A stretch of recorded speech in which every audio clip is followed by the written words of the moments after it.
नमस्कार। राजकीय स्नातकोत्तर महाविद्यालय बारा के राजनीति विज्ञान विभाग से मैं डॉक्टर राकेश वर्मा आचार्य आप सभी का इस ऑनलाइन क्लासेस में स्वागत करता हूं। जो हमारा प्रश्न पत्र है, प्रथम प्रश्न पत्र, प्रतिनिधि राजनीतिक विचारक या पाश्चात्य राजनीतिक विचारों का इतिहास, प्लेटो से मार्क्स।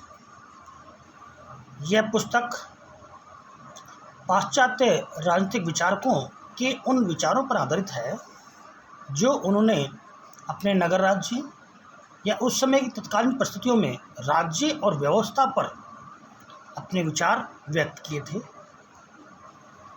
इस पुस्तक में हम अब तक प्लेटो को पढ़ते आ रहे हैं।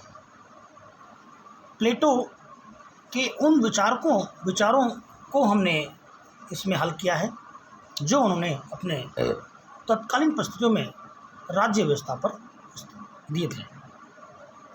आज हम बात करेंगे प्लेटो का शिक्षा सिद्धांत। प्लेटो अपने शिक्षा सिद्धांत में उस व्यवस्था को स्थापित करना चाहते हैं जिससे राज्य में शांति और भ्रष्टाचार मुक्त हो, मोह माया से मुक्त व्यवस्था हो।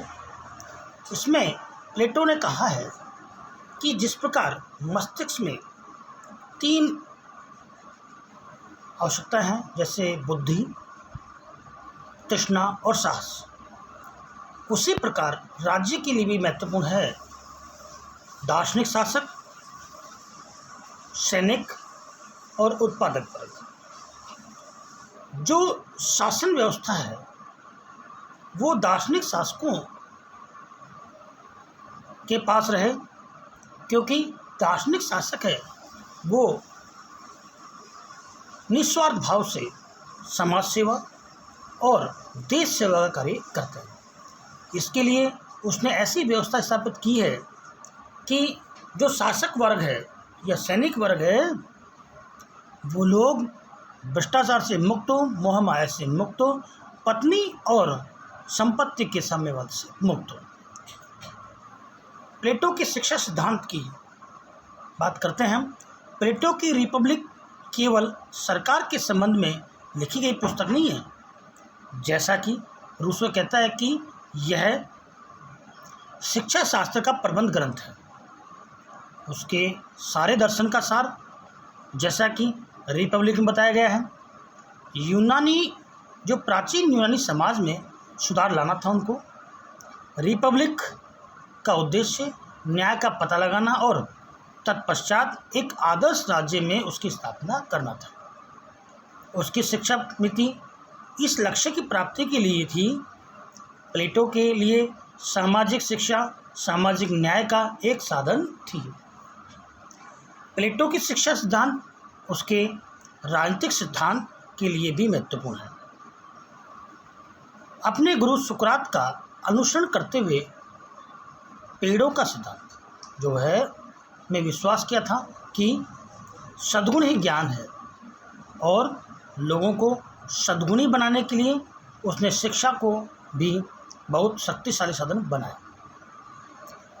प्लेटो यह भी विश्वास करता था कि शिक्षा मनुष्य के चरित्र का निर्माण करती है और इसलिए व्यक्ति के व्यक्तित्व के विकास के लिए उसकी प्राकृतिक क्षमताओं को बाहर निकालने के लिए यह आवश्यक है। तत्कालीन समय में 2 प्रकार की शिक्षा पद्धति प्रचलित थी। उस समय एथेंस में जो उसका नगर राज्य था प्लेटो का, वहाँ 2 प्रकार की शिक्षा पद्धतियाँ प्रचलित थी। पहला, एथेंस में केवल अमीर लोगों को शिक्षा प्रदान की जाती थी। यहाँ के विद्यालय सरकार द्वारा नियंत्रित नहीं थे। यहाँ पर प्राइवेट सेक्टर ज़्यादा था और केवल जो पैसे वाले थे या जो समृद्ध लोग थे वही शिक्षा प्राप्त करते थे। स्पार्टा की शिक्षा पद्धति में यहाँ की शिक्षा पद्धति पूर्णतः सरकारी थी।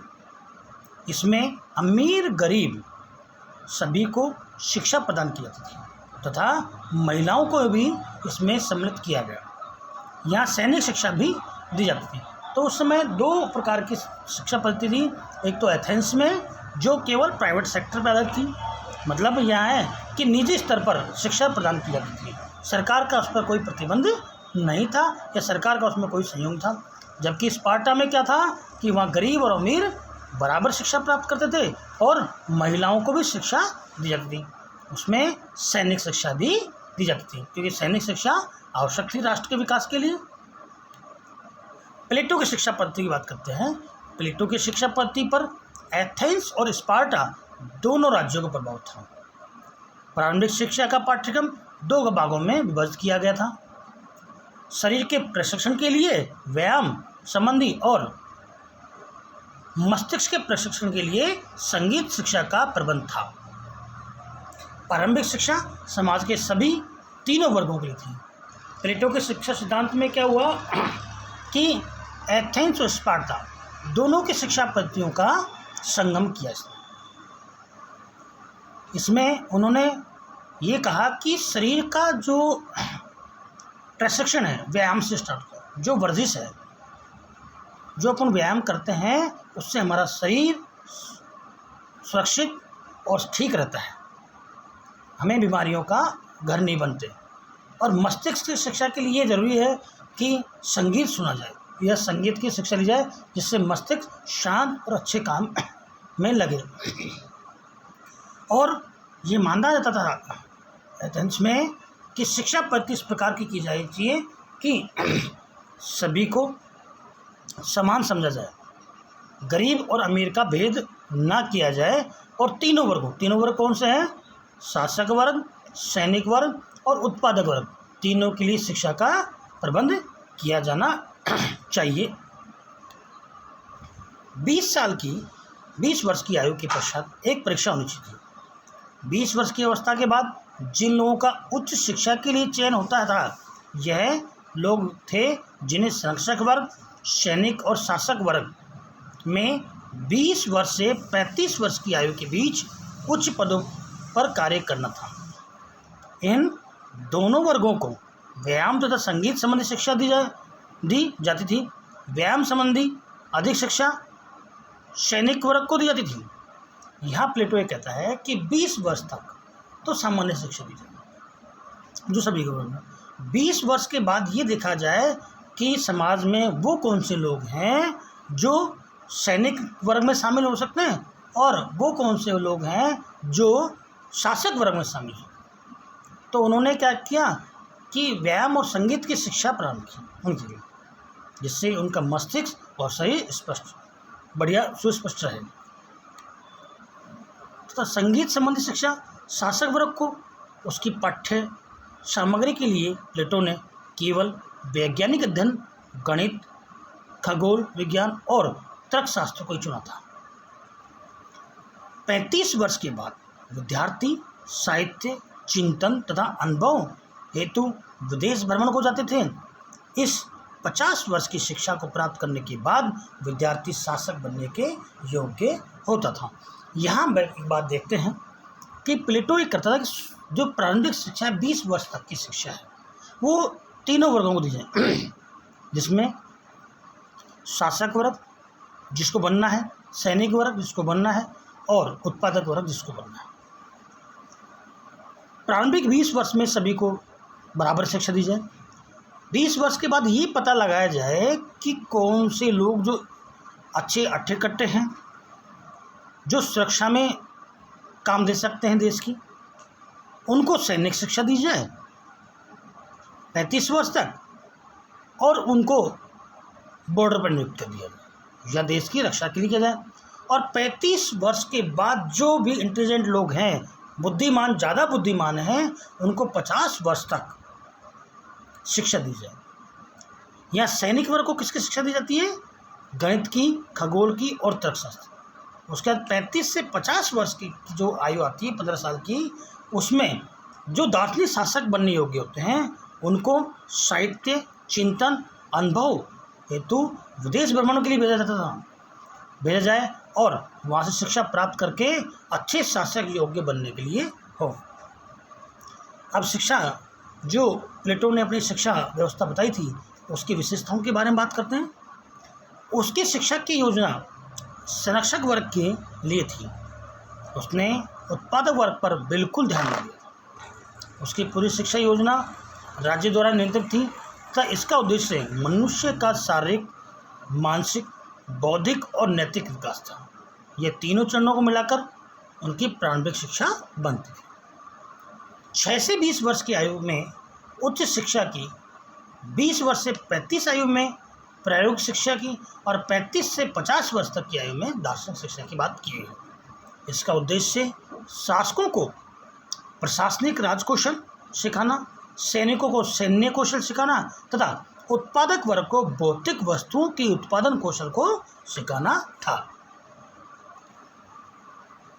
प्लेटो ने जो शिक्षा व्यवस्था दी वो पूर्ण रूप से सत्य नहीं हो सकती, क्योंकि शिक्षा व्यवस्था में कुछ दोष होना स्वाभाविक है।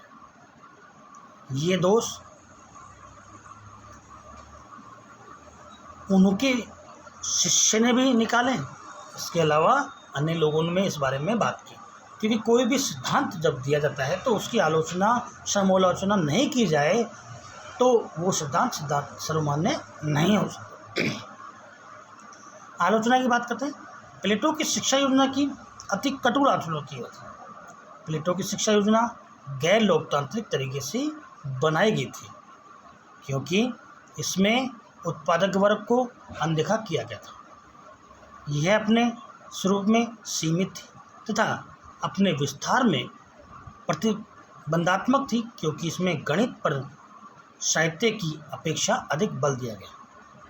यह एक व्यक्तिवादी योजना थी, क्योंकि इसमें व्यक्ति की चिंतन प्रक्रिया तथा उसकी स्वायत्तता को बाधित किया गया था। बहुत ही गूढ़ तथा अमूर्त और इतनी अधिक सिद्धांत एक थी, इसके कारण व्यावसायिक बारीकियों से भी दूर हो गए। इस प्रकार हमने आज प्लेटो के शिक्षा सिद्धांत की बात की। प्लेटो का शिक्षा सिद्धांत को सामान्य तरीकों में समझा जाए, शॉर्ट तरीके से, तो ये है कि प्लेटो ऐसी राज व्यवस्था स्थापित करना चाहता था, ऐसी शासन व्यवस्था स्थापित करना चाहता था जिसमें सभी लोग आदर्श राज्य में हो। उसके द्वारा जो बताया गया आदर्श राज्य में प्लेटो ने पत्नी और संपत्ति के साम्यवाद की बात की। उस आदर्श राज्य में ही वो ये मानता है कि ऐसी शिक्षा पद्धति स्थापित की जाए जिससे तीनों वर्गों का निर्माण हो सके और तीनों वर्ग अपने अपने कार्य करें। और अपने अपने कार्य तभी कर सकते हैं जब वो लोग अपने अपने कार्य के प्रति कुछ अनुभव रखते हों, उसका ज्ञान रखें।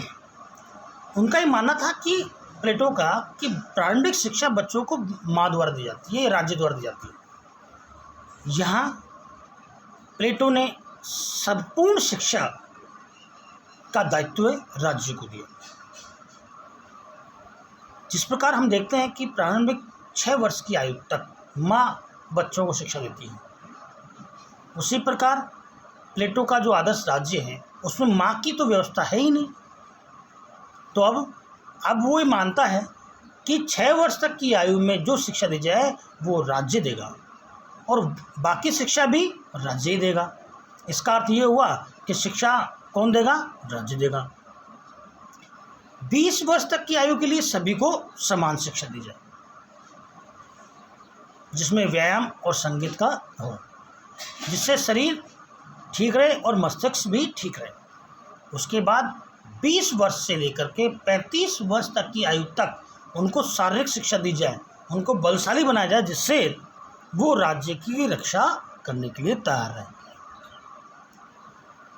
जो इसमें बलशाली होंगे, जो अच्छे ताकतवर होंगे, वो लोग सैनिक वर्ग में शामिल हो जाएंगे।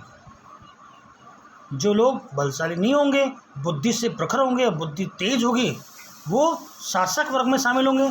उसके लिए 35 से लेकर के 50 वर्ष तक की आयु तक उनको फिर शिक्षा दी जाएगी। उसमें वो विदेश भ्रमण के लिए जाएंगे, तर्क शक्ति सीखेंगे, शासन कला सीखेंगे, विदेशों से वहाँ की शासन व्यवस्था के बारे में ज्ञान रखेंगे, फिर वहाँ से शिक्षा प्राप्त करके जब वो राज्य में आएंगे तो वो वहाँ करके शासन व्यवस्था को संभालेंगे, और वो शासन व्यवस्था को संभालेंगे वो मोह माया से मुक्त होंगे। उनमें तृष्णा, इच्छा, लोभ, लालच कुछ नहीं होगा। वो निर्मल होंगे, एकदम स्वच्छ होंगे, क्योंकि उनका कार्य केवल और केवल देश सेवा का होगा, राष्ट्र के लिए समर्पित होंगे। वो लोग अपने आप को राष्ट्र के लिए समर्पित करें। इस प्रकार आज हमने पढ़ा दार्शनिक शासन का सिद्धांत, जिसमें प्लेटो का ये मानना है कि जो दार्शनिक लोग हैं, जो अच्छे लोग हैं, जो बुद्धिमान लोग हैं, वो शासन व्यवस्था में अपना हाथ देंगे, अपने आप को लगाएंगे। आज की क्लास में इतना ही। सभी का इस ऑनलाइन क्लासेस में धन्यवाद। अगली कक्षा में आपसे पुनः मुलाकात होगी अगले टॉपिक के साथ, अगले पाठ के साथ। सभी का धन्यवाद। कोरोना महामारी है, इस महामारी में आप अपना विशेष ध्यान रखें, परिवार का ध्यान रखें, क्योंकि यह महामारी जो है बड़ी खतरनाक है। मास्क का प्रयोग करें, सैनिटाइजर का प्रयोग करते रहें, घरों में रहें। परीक्षाएं होती हैं और होंगी। अध्ययन आपका सुचारू रूप से चालू है, आप अध्ययन करें। कोई समस्या हो तो बताएं। सभी का धन्यवाद। Thanks of all. अगली कक्षा में आपसे मुलाकात होगी। धन्यवाद।